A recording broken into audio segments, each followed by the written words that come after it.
हादरसायाव दुर्गा फुजानि रंजानाय सोलिबाय थानाय समावनो चिरां जिल्लानि साप्राकाटा आरो किसान बाजारनि गेजेराव हादरारि राजा लामायाव जाब्रबथायजों माखासे सुबुंनि जखम।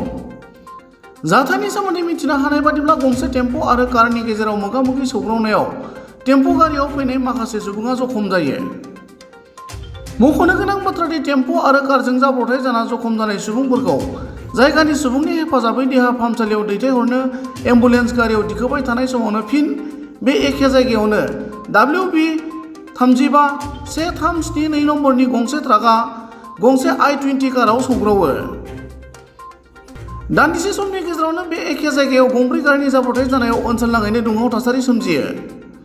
उनाव जाथायथिलियाव पुलिसा थांनानै जाथायनि सोमोन्दै खौरां लायो।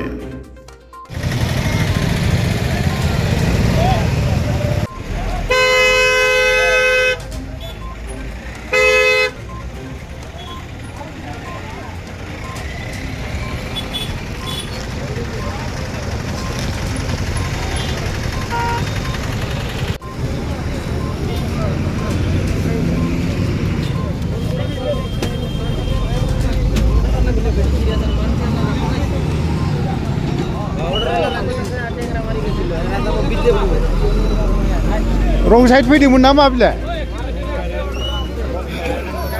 हा बेयो बबे साइडजोंमोन?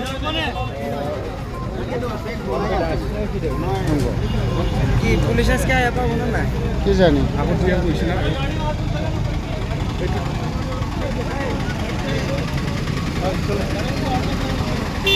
बाबा हम पर बनवा अरे बन